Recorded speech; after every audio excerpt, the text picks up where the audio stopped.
Now I give the floor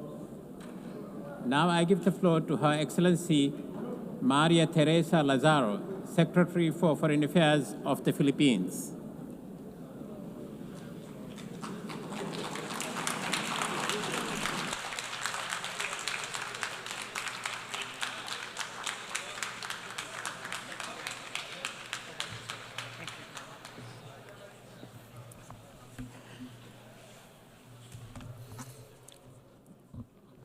Mr. President, Excellencies, ladies and gentlemen, at the closing of the San Francisco Conference in 1945, Filipino General Carlos P. Romulo declared the UN Charter as an achievement for all humanity.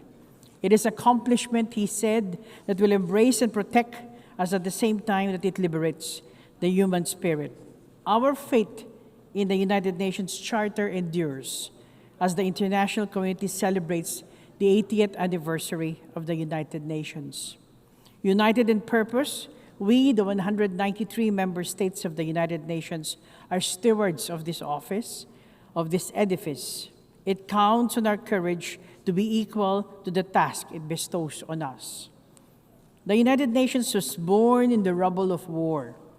We embark on a peace that works not only for the powers of that day, but also for all of humanity, for all time. We forge through the Charter a covenant of just and equitable peace. Yet today, we ponder on the triumphs of this shared journey amidst the jolting clamor for peace and humanity under the very circumstances for which the United Nations was conceived. We must end the suffering of millions who live in starvation and fear in Gaza. Ceasefires must hold. Humanitarian access must be restored without restrictions. Children, women, and innocent civilians must be saved from further violence. Healing must begin. The two-state solution is the only viable diplomatic solution for sustainable peace. We must end the conflict in Ukraine. A just peace is only possible with respect for Ukraine's sovereignty, independence, unity, and territorial integrity. We must double down to address humanitarian crises around the world, looking at their roots and investing in durable solutions. We must protect and assist displaced populations in Sudan, Syria, Afghanistan, the Democratic Republic of the Congo, the Sahel region, of the Rohingyas, and in many other parts of the world. This June, the Secretary General reported that over 40,000 cases of violations against children in armed conflict, the highest recorded in 30 years. This is unconscionable. We owe our children peace. Excellencies, distinguished delegates, as UN founders recognized that peace was the antidote to fragility and uncertainty after the war, this time's call on the United Nations, particularly the Security Council, to make bold decisions. We must forge new pathways for international peace and security. This is a challenge that the Philippines is ready to rise up to as we seek a non-permanent seat in the Security Council for the term 2027-2028. We look ahead to the solemn honor of serving this body. The Philippines is committed to contribute to the Security Council in a manner that takes into account the views and concerns of the general UN membership and other principal organs of the United Nations. We recognize the weight of the responsibility of the Security Council. When it acts for the interest of humanity, it is a fulcrum of change, a force for good, and a bastion of hope for populations trapped in hopeless situations. We seek to be part of it to help advance the cause of global peace with the depth of experience earned from our struggles for peace. In the Philippines, we know that beyond stopping hostilities, peace is a just order with individuals flourishing in dignity at its center. The success story of the Bangsamoro Autonomous Region in Muslim Mindanao, or BARM, tells us that peace building, though sometimes arduous and long, endows communities their rightful future. Our vision for global peace finds its home in the 1982 Manila Declaration on the Peaceful Settlement of Disputes. Excellencies, distinguished delegates, the UN Charter binds nations in promoting peace and progress in larger freedom. This drives our quest for global solutions to the transcendent challenges that affect nations. New models are needed to achieve equitable, sustainable, and inclusive development. For decades, the UN development system has aided transformation in many nations, including the Philippines. Amidst current funding shortfalls, we must support reforms to help it deliver value to UN member states in tight accord with national priorities, with less bureaucracy and fragmentation. It is regrettable that politics and the demands of war have cut development financing globally, just as we embark in the last mile of the SDG agenda. This has shifted the focus to the roles of developing and middle-income countries as shapers of development solutions. And why not? Together, we are the fastest-growing economies, the largest consumer markets, and the top sources of human capital. Even as we manage our share of economic vulnerabilities within our borders, developing nations are assuming greater responsibility as agents of transformative and inclusive cooperation. We are actively reshaping the global development agenda in the 21st century. In the Financing for Development conference in Sevilla, we faced the sobering truth that the current financial system is untenable. It is one that has fostered debt burdens and perpetuated power imbalance, a system that mires the poor and favors the wealthy. Structural asymmetries undermine the ability of developing countries, particularly climate-vulnerable ones, to mobilize the scale and quality of finance required for resilient development. Access to finance remains skewed. Climate-vulnerable developing countries face borrowing costs that exceed their projected growth rates.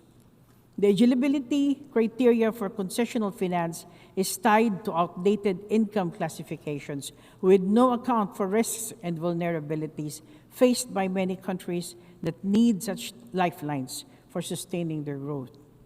Reforms are long overdue. Multilateral processes must confront the widening gap between climate ambition and the means of implementation, whether in terms of financial resources, technology transfer, or capacity building. Developed countries must fulfill their financial obligations.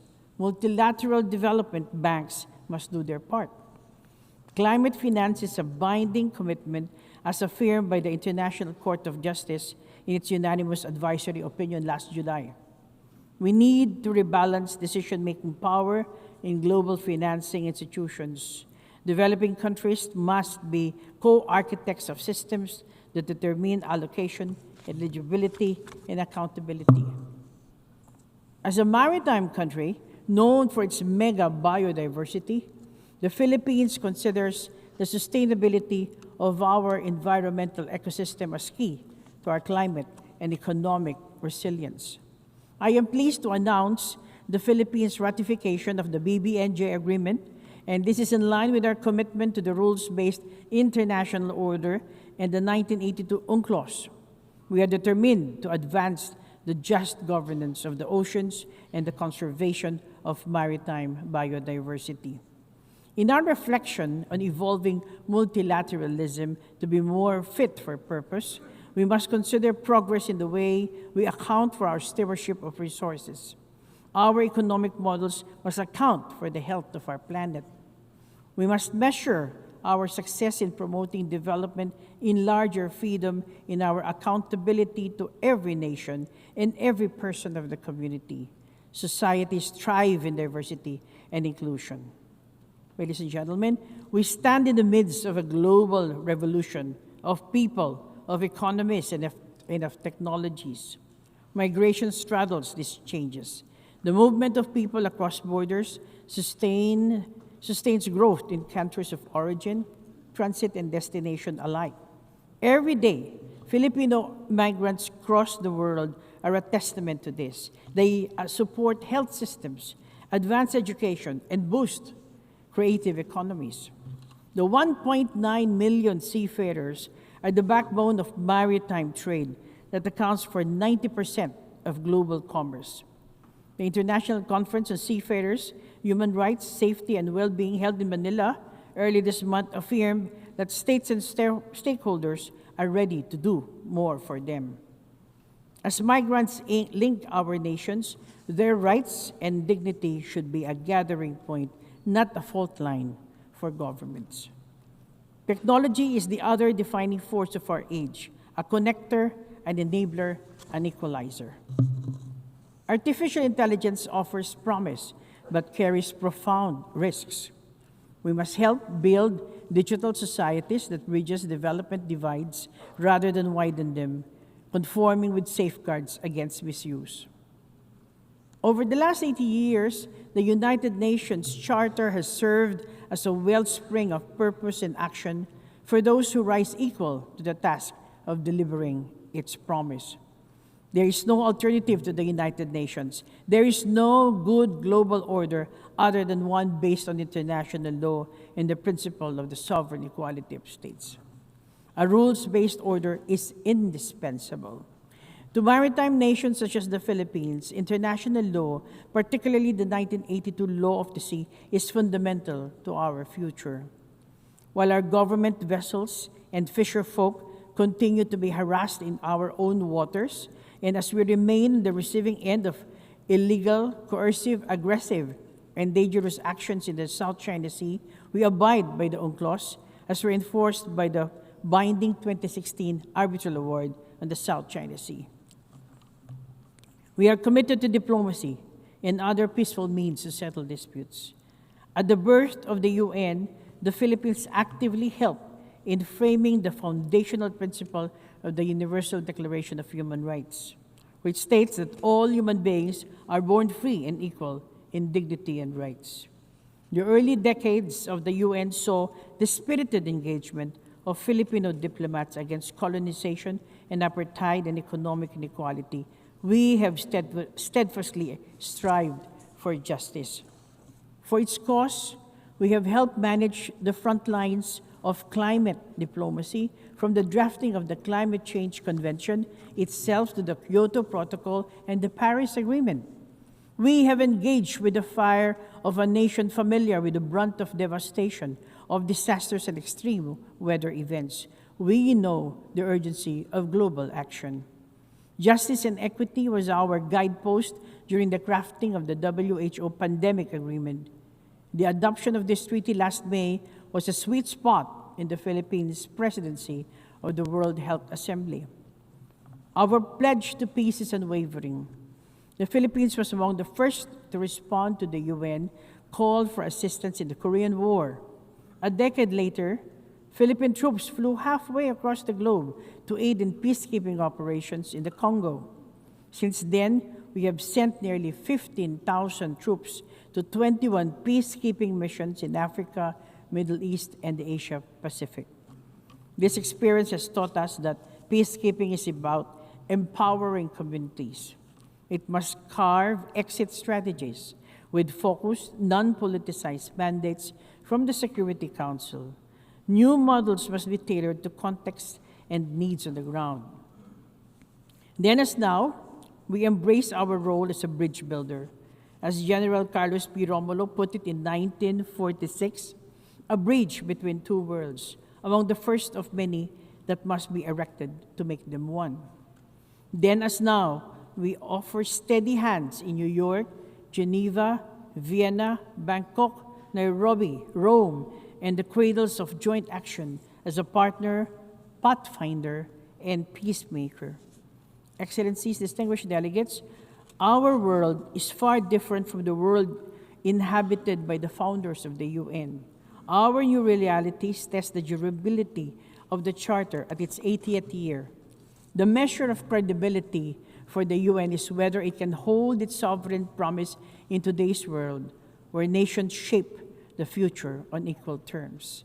As I conclude, I recall again General Romulo's words at the first UN General Assembly in 1946 that the Filipino stake in the United Nations is one of an identical destiny of shared anxiety, of hope and endeavor. The journey of the entire family of the United Nations has been one of hope and endeavor. In the strength of our diversity, the UN is the common vessel steering humanity through the onslaught of challenge and change. We count on each other for the courage to hope and courage to act. Let us persevere in purpose, in action, as the United Nations, so we can claim before those who came before us and those coming after that we have risen to the challenges of our time and have far exceeded our calling. Thank you and mabuhay.